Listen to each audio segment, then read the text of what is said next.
जी कि आरजू यहाँ पर विदेश मामलों के हमारे जानकार हैं प्रोफेसर संजय भारद्वाज। वो कह रहे हैं कि पाकिस्तान पीस हो या ना हो, उसकी सबसे बड़ी जो ख्वाहिश है और जो उसका टारगेट है वो है कि अमेरिका खुश हो जाए। अमेरिका को एक एग्जिट रूट चाहिए था, पाकिस्तान ने मुहैया कराने की कोशिश तो की, कम से कम कुछ डॉलर आएंगे, कुछ दिन सांसें चलती रहेंगी। देखिए पिनाज, आप भी जानती हैं डॉलर तो वैसे भी आ जाते हैं, हमें उसके लिए हमें इतनी बड़ी मीटिंग रखवाने की ज़रूरत नहीं है। हाँ। वो हमारा एक गॉड गिफ्टेड टैलेंट है, वो हम इस्तेमाल कर लेते हैं। लेकिन ये ज़रूर है कि पाकिस्तान कम से कम कोशिश कर रहा है कि इनकी मीटिंग हो जाए, चाहे उसमें डोनाल्ड ट्रंप की ख्वाहिश कह लीजिए थी, या ईरान भी इस वक्त चाह रहा था कि वॉर को रोका जाए और जो नुकसान हो गया उसके आगे नुकसान ना हो। तो पाकिस्तान अगर ये कोशिश करे, पाकिस्तान ने कभी भी ये क्लेम नहीं किया कि हम इस वॉर को रुकवा देंगे या हम दोनों में सुलह करवा देंगे या आगे कुछ नहीं होगा। पाकिस्तान ने सिर्फ इतना ही रोल प्ले किया है और कहा है कि जी इन दोनों की हम मीटिंग करवा रहे हैं। सर जो भी है, लेकिन हमने ये क्लेम किया ही नहीं। हमने सिर्फ इतना किया है कि हम दोनों कंट्रीज के जो डेलीगेशन है उनको बुला लें और उनको उनकी बातचीत करवा दें, क्योंकि ईरान के साथ हमारा बॉर्डर लगता है और ईरान यहाँ पर आने के लिए तैयार था। इसी तरीके से जेडी वैंस को यहाँ आना पड़ा क्योंकि ईरान शायद कहीं और जाने को तैयार ना हो, ईरान के लोग, इस वजह से यहाँ पर आए हैं बात करने। अब अगर ये डायलॉग फेल भी हो जाते हैं तब भी पाकिस्तान के ऊपर कोई कुछ नहीं कह सकता, क्योंकि पाकिस्तान ने तो पहले ही कहा था कि हम तो सिर्फ बातचीत करवा रहे हैं।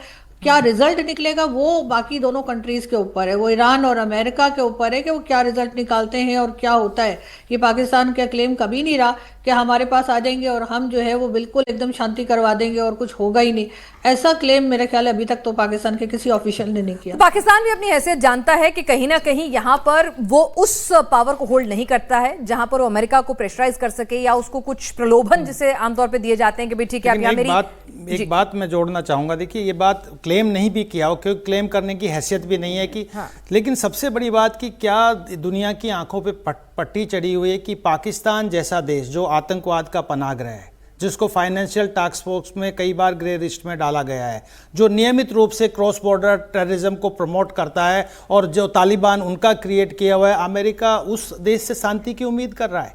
तो ये सबसे बड़ी विडंबना है। देखिए पाकिस्तान मोहरा है, अमेरिका का भी मोहरा है और चीन का भी मोहरा है। चीन इसके पीछे एक बहुत बड़ी ताकत है जो कि चीन का इकोनॉमिक बहुत एडवर्स नुकसान हो रहा है। और कहा तो ये भी जा रहा है कि बातचीत भले ही पाकिस्तान में हो रही हो, पाकिस्तान सिर्फ जगह मुहैया करा रहा है, दुनिया के सामने फेस जो है वो पाकिस्तान है, बल्कि इसके पीछे जो ईरान को राजी करके वहां तक लाने में अगर कोई कामयाब हुआ है तो वो चीन है। और उसी की बदौलत यहाँ पर आज ईरान का डेलीगेशन जो है वो पाकिस्तान में मौजूद है। लेकिन आरजू, एक और टेंशन पाकिस्तान की भी थी भाई। नेतन्याहू के खिलाफ उन्होंने एक लंबा चौड़ा ट्वीट किया, फिर बाद में डिलीट करना पड़ा जब नेतन्याहू ने उनको धमकाया, डराया।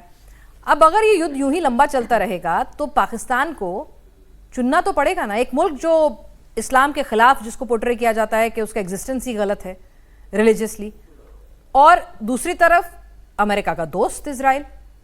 तो भाई पाकिस्तान जाए तो जाए कहां? तो पाकिस्तान को भी अगर ये युद्ध लंबा चलता है तो चॉइसेस तो क्लियर करनी पड़ेंगी ना, टाइम आएगा एक ऐसा। देखिए हो सकता है कि ये क्लियर करना पड़े, लेकिन ज़्यादा पाकिस्तान की कोशिश यही होनी चाहिए कि बैलेंस रह के चले। और जो ट्वीट लगाई गई थी डिफेंस मिनिस्टर साहब की तरफ से, जिसे बाद में डिलीट कर दिया गया, तो मेरा ख्याल है कि वो उनको रखा इसीलिए गया है कि वो कभी इंटरनेशनल मीडिया पे जाकर कुछ बोल देते हैं, कभी वो कोई ट्वीट कर देते हैं, इसलिए कि जो डिफेंस की मीटिंग होती है उसमें तो उनको बुलाया नहीं जाता।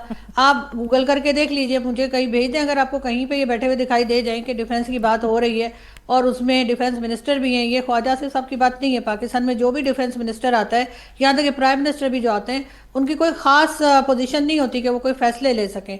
तो अब आप चाहती हैं कि वो बेचारे ट्वीट भी ना करें, थोड़ी बहुत एंटरटेनमेंट हमें दे देते हैं, आप चाहती हैं वो भी ना हो, ऐसी तरह जुल्म तो ना करें उनके ऊपर। नहीं, वो ट्वीट करें, बयान देते रहें, सबका फायदा होता रहता है और नए नए बयान आते रहते हैं। लेकिन कई बार वो ऐसे बयान दे जाते हैं कि लगता है कि वो पाकिस्तान का भला चाह रहे हैं, कि पाकिस्तान को डुबोना चाह रहे हैं। आप लोगों के यहाँ से ऐसे ही बयान आते हैं आरजू, मिनिस्टर्स के, आपके हुक्मरान के, कई बार तो वरिष्ठ पत्रकारों के भी ऐसे से बयान आते हैं कि लगता है कि भाई आप लोग चाह क्या रहे हैं, पाकिस्तान की खुशहाली या पाकिस्तान को और गड्ढे में डालना? नहीं, ख्वाजा सिर्फ साहब के कई बार ऐसे स्टेटमेंट्स भी आ जाते हैं जिसपे मेरा ख्याल है कि लोगों को उनको अप्रिशिएट भी करना चाहिए। सच बोल देते हैं वो।